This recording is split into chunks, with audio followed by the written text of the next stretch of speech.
2025 भारत और कनाडा के रिश्ते के लिए एक अहम साल साबित हो रहा है। कभी ऐसा वक्त था जब कनाडा और भारत के रिश्ते पूरी तरह से बिगड़ गए थे। उस समय प्राइम मिनिस्टर थे जस्टिन ट्रूडो, जिसके आरोपों ने दोनों देशों के बीच खटास पैदा कर दी थी। लेकिन अब तस्वीर बदल रही है।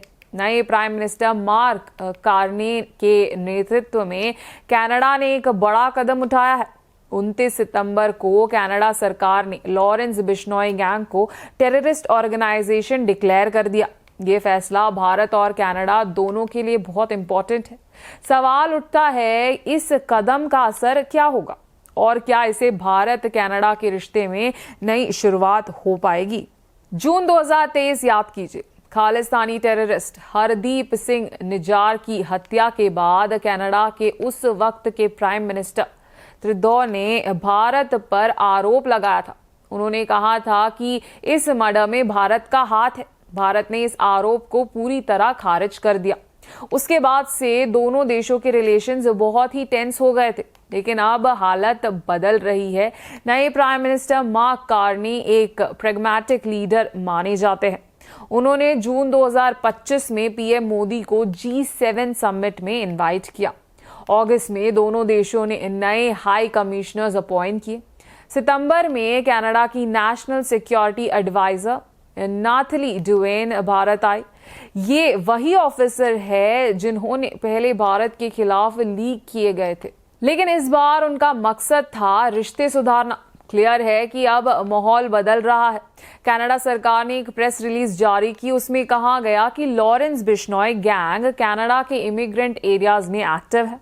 ये गैंग मर्डर, शूटिंग, आर्सन, आग लगाना, एक्सटॉर्शन जैसे क्राइम से लोगों के बीच खौफ और डर फैला रही है। इसलिए कनाडा के मिनिस्टर ऑफ पब्लिक सेफ्टी ने अनाउंस किया कि बिश्नोई गैंग को टेररिस्ट एंटिटी डिक्लेयर किया जा रहा है।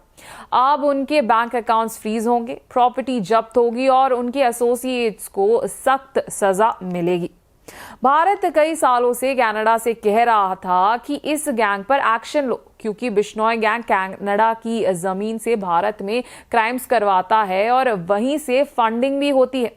याद कीजिए पंजाब सिंगर सिद्धू मूसेवाला की हत्या, सलमान खान को मारने की साजिश, बाबा सिद्दीकी मर्डर केस, रीसेंट दिशा पाटनी के घर पर हमला।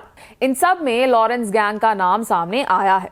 खुद लॉरेंस बिश्नोई इस वक्त गुजरात के साबरमती जेल में है, लेकिन उसका नेटवर्क कनाडा और दूसरे देशों में फैला हुआ है। ये बात सिर्फ भारत के लिए ही नहीं बल्कि कनाडा के लिए भी जरूरी है। कनाडा की नई सिक्योरिटी रिपोर्ट में साफ लिखा है कि खालिस्तानी और इंडियन गैंग्स अब कनाडा की सड़कों पर भी हिंसा फैला रही है। कनाडा की नेशनल सिक्योरिटी एडवाइजर ने कहा, भारत के साथ कोऑपरेशन करने से कनाडा की सड़कें सेफ बनाई जा सकती है। यानी अब उन्हें एहसास हो रहा है कि भारत सही था। इस फैसले के कई असर होंगे।